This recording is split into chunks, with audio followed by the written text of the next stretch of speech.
नमस्कार, मैं हूं पंकज भार्गव। इस वक्त पूरे देश की नजर प्रधानमंत्री पर है। लॉकडाउन 4.0 पर नई गाइडलाइन बहुत जल्द आपके सामने आने वाली है। प्रधानमंत्री नरेंद्र मोदी ने देश के 30 मुख्यमंत्रियों से 15 तारीख तक सुझाव भेजने की डेडलाइन रखी थी। हमारे पास खबर है कि ज्यादातर मुख्यमंत्रियों ने प्रधानमंत्री को अपनी सलाह भेज दी है।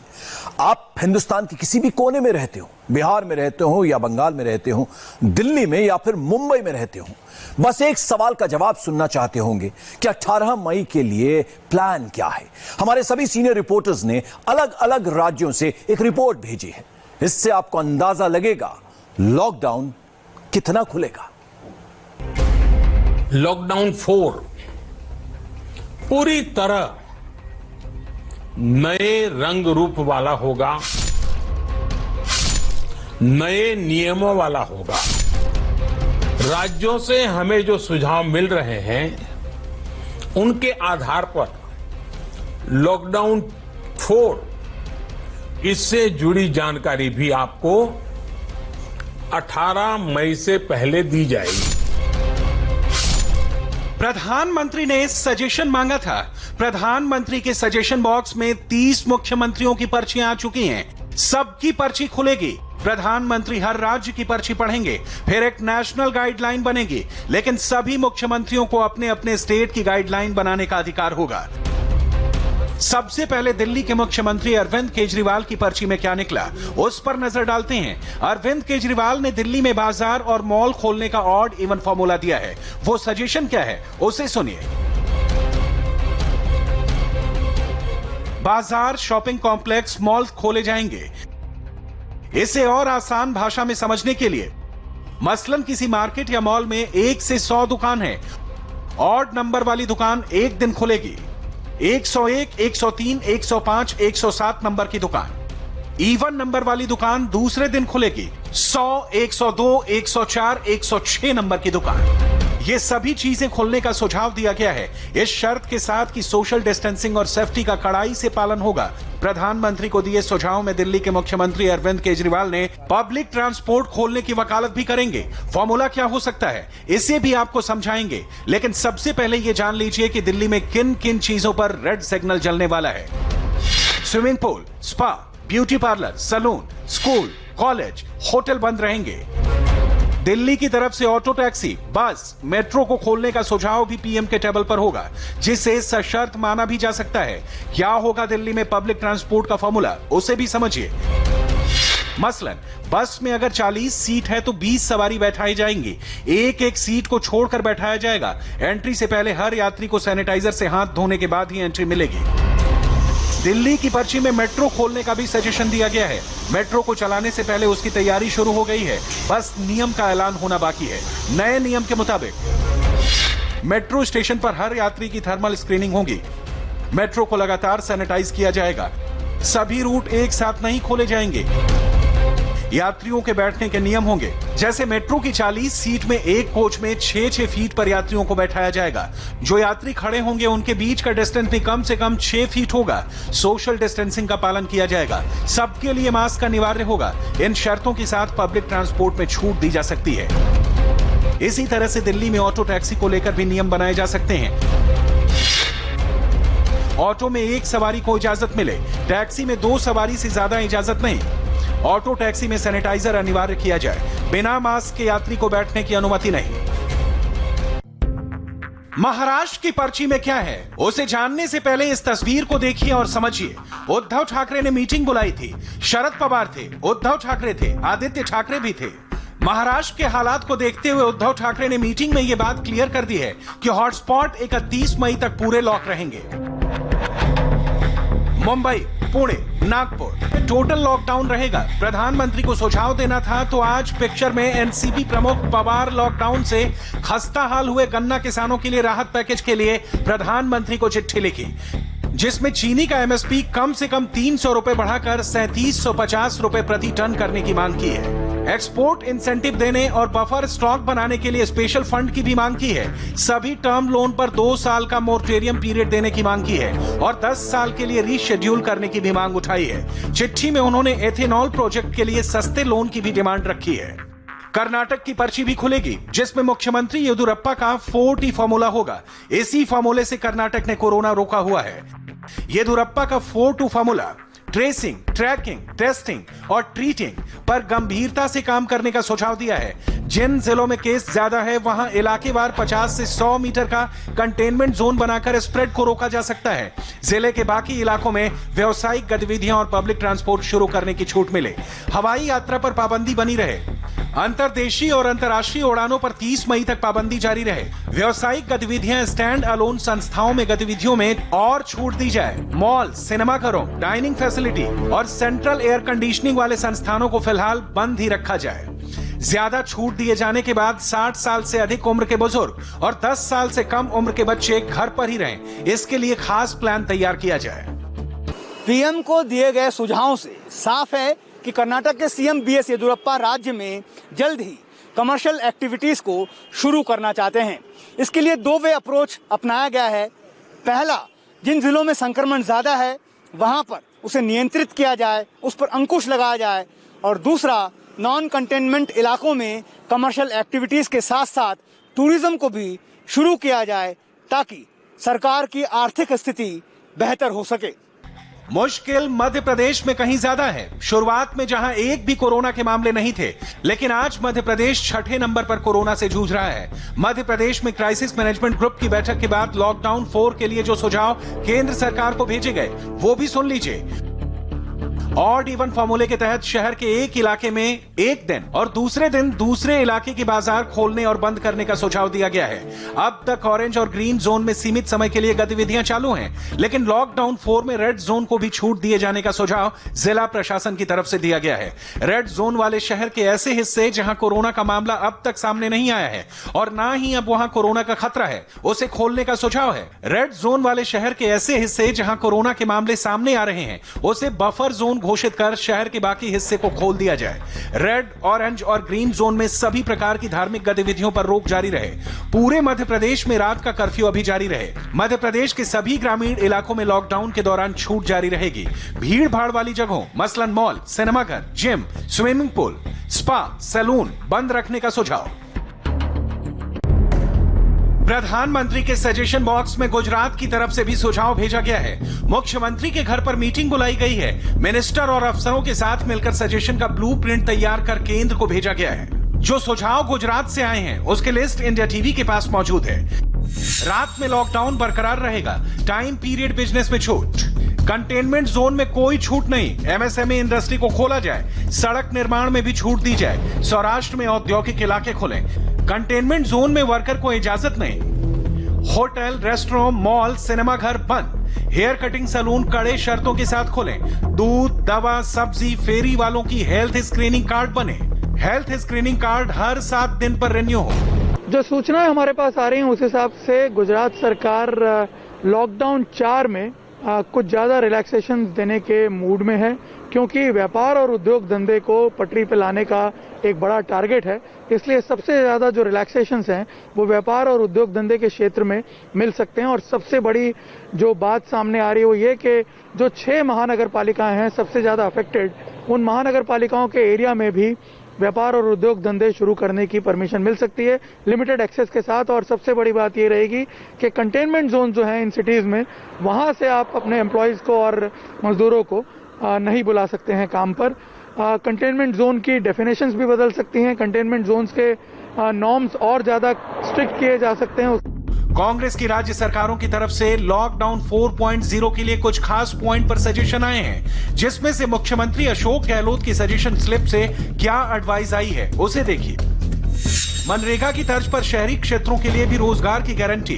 राज्यों को किन गतिविधियों में छूट देने के पूरे अधिकार मिले। सामाजिक सुरक्षा पर जोर देने वाली योजनाएं लाई जाएं।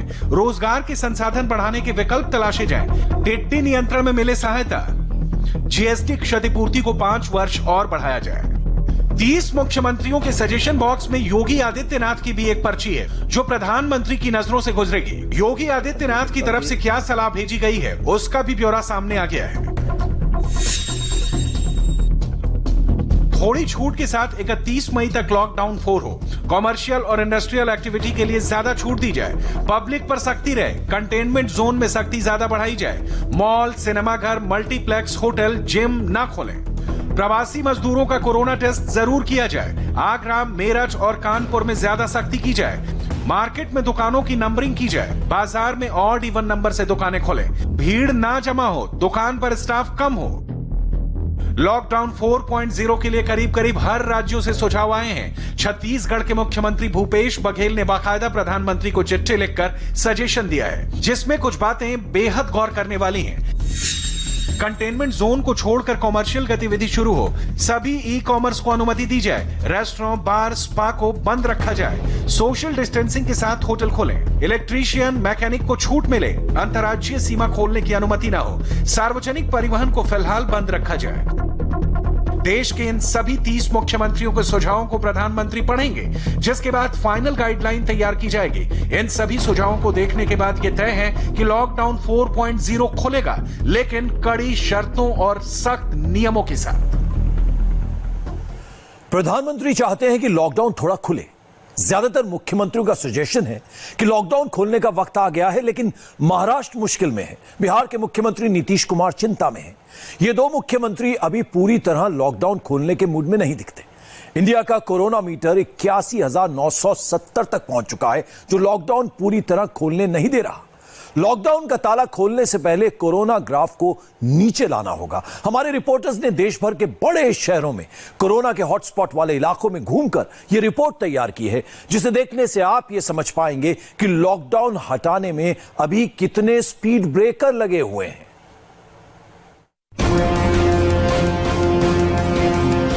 अहमदाबाद आज 7 दिन बाद खुला।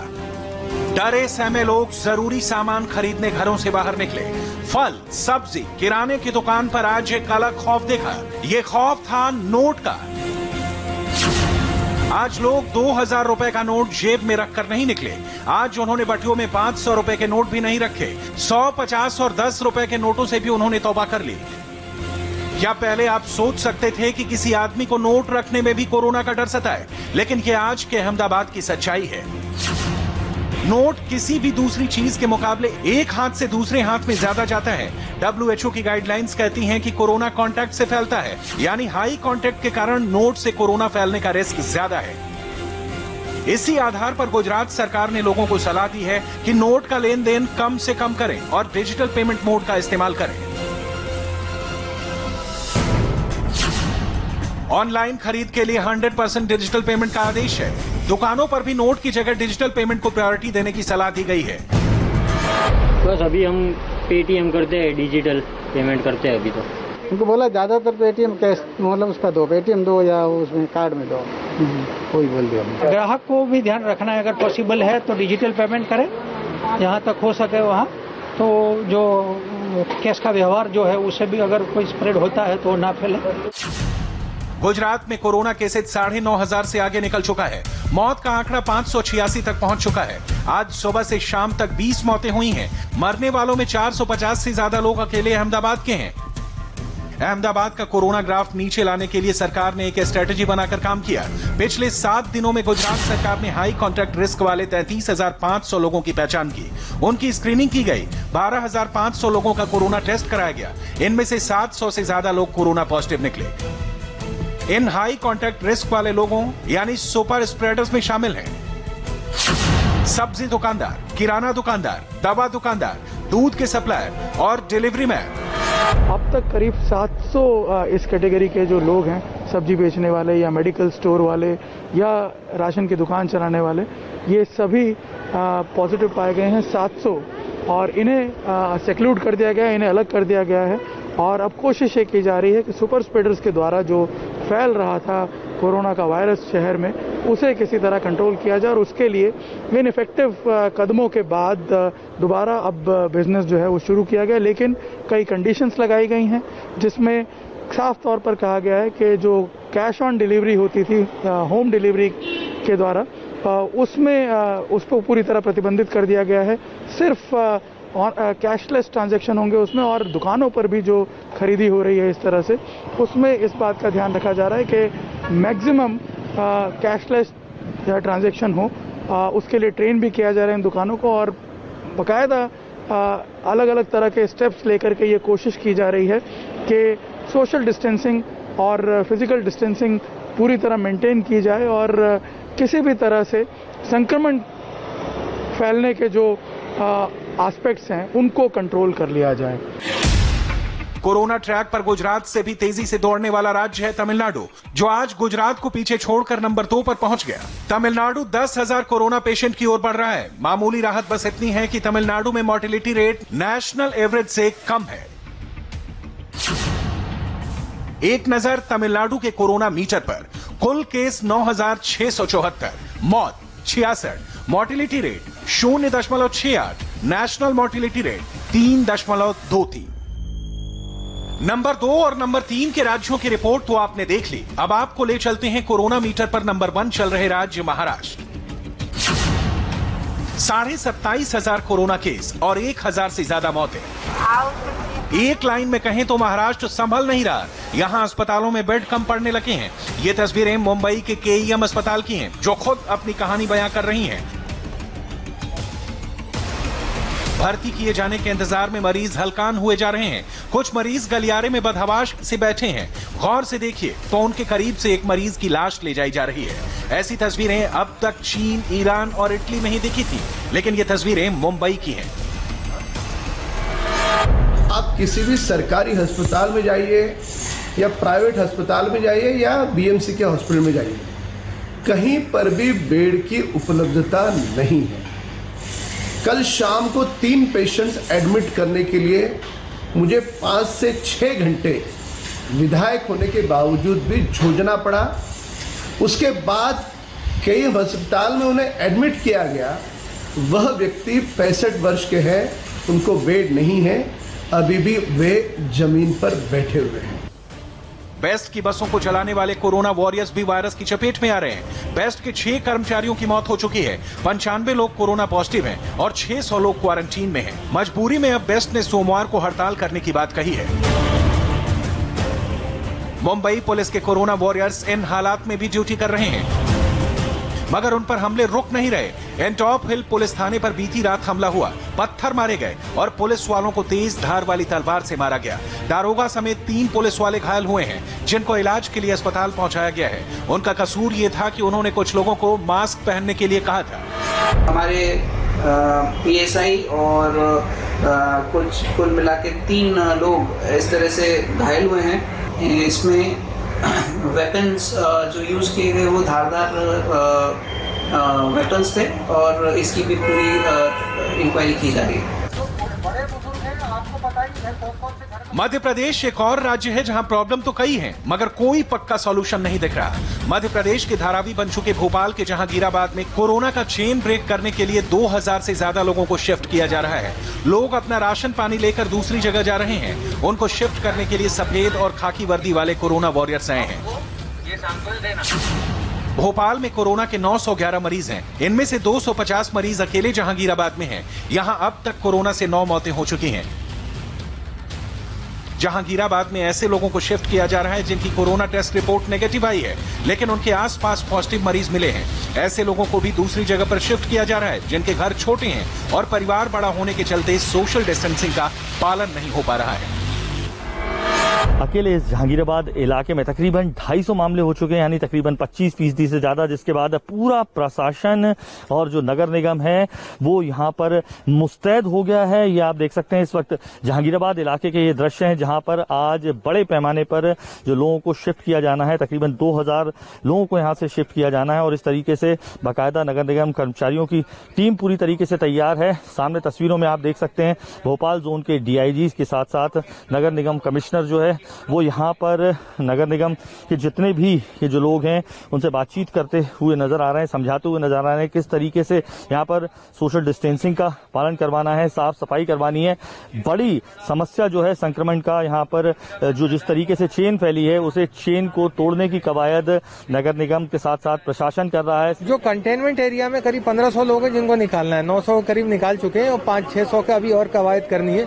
इसके अलावा बफर एरियाज में भी कोमॉर्बिडिटीज वाले जो लोग हैं उनको आइडेंटिफाई करके उनको भी बचाना है। उत्तर प्रदेश की तस्वीर दूसरे सभी राज्यों से अलग है। सबसे बड़ी आबादी वाला सूबा कोरोना से ज्यादा प्रवासी मजदूरों की समस्या से जूझ रहा है। ये लखनऊ की तस्वीरें हैं, जहां लोग प्रवासी मजदूरों की मदद कर रहे हैं। थके हारे मजदूरों की गाड़ियों को रोककर उनको सैनिटाइज करा रहे हैं, उनको पानी, जूस, बिस्किट, मास्क और सैनिटाइजर दे रहे हैं। हम लखनऊ में से मौजूद हैं और शहीद पथ पर जो गाड़ियां आ रही हैं, महाराष्ट्र की ये गाड़ी है जिसको कि यहाँ पर रोकने के बाद जो आम लोग हैं, प्राइवेट लोग हैं, लखनऊ के रहने वाले लोग हैं, वो अपने पैसों से इन गाड़ियों को बाकायदा सैनिटाइज करा रहे हैं। जो लोग यहाँ पर आए हुए हैं उनको बाकायदा मास्क दिया जा रहा है, सबको बच्चों को बिस्किट दिया जा रहा है, पानी के पैकेट दिए जा रहे हैं और इसके अलावा फ्रूटी भी उनको दिया जा रहा है ताकि रास्ते में उनको दिक्कत ना हो। अक्सर देखा गया है कि श्रमिकों को पैदल चलने में दिक्कत हुई है, उसके बाद इन लोगों को यहाँ पर नई चप्पलें भी मुहैया कराई गई हैं ताकि आम लोगों को दिक्कत कम से कम हो। अब सवाल आपके जहन में भी आता होगा कि जब यूपी सरकार ने सभी राज्यों से अपने मजदूरों को बुलाने का इंतजाम किया है, ट्रेनें और बसें चलाई जा रही हैं, तो लोग पैदल या छोटी गाड़ियों में क्यों आ रहे हैं? इस सवाल का जवाब आज खुद मुख्यमंत्री योगी आदित्यनाथ ने दिया। हमारे सामने समस्या है जो लोग पैदल चले आ रहे हैं अन्य राज्यों से, और सड़क से कोई व्यक्ति आए तो उसको कोई वहां पर सुविधा भी दे दे। जो खेतों के माध्यम से, नदियों के माध्यम से या फिर पहाड़ के माध्यम से उतर करके आ जा रहे हैं। मध्य प्रदेश में वो पहाड़ के रास्ते से उतर करके दूसरे रास्ते से आ जा रहे हैं, प्रशासन को पता नहीं लग पा रहा है। इसी प्रकार से हरियाणा में वे यमुना जी के अंदर से घुस करके दूसरे रास्ते से आ जा रहे हैं। और भी जगह ये समस्याएं पैदा हो रही हैं। हम लोगों ने इसीलिए अपील जारी की है और मैं फिर भी अपील करूंगा सभी अपने प्रवासी कामगार और श्रमिकों से कि उत्तर प्रदेश सरकार अब तक 12.5 लाख से अधिक प्रवासी कामगार और श्रमिकों को उत्तर प्रदेश में सुरक्षित लाई है, सम्मानजनक ढंग से लाई है। यूपी में कोरोना के 4000 से कम केस हैं। इनमें से 2000 से ज्यादा लोग ठीक हो चुके हैं। कोरोना से 88 लोगों की मौत हुई है और मोर्टिलिटी रेट है 2.25%। लेकिन दिल्ली से सटे नोएडा और गाजियाबाद में कोरोना कंट्रोल अब भी चैलेंजिंग है। गाजियाबाद में 24 घंटों के अंदर कोरोना के 24 पॉजिटिव मामले आए। इनमें से 11 मामले एक ही इलाके खोड़ा के हैं। खोड़ा दिल्ली, गाजियाबाद और नोएडा के बॉर्डर पर बसा हुआ है। यहां अब तक 26 कोरोना पॉजिटिव केस सामने आ चुके हैं। खोड़ा एनसीआर के लिए वैसा ही बनता जा रहा है जैसा मुंबई के लिए धारावी है।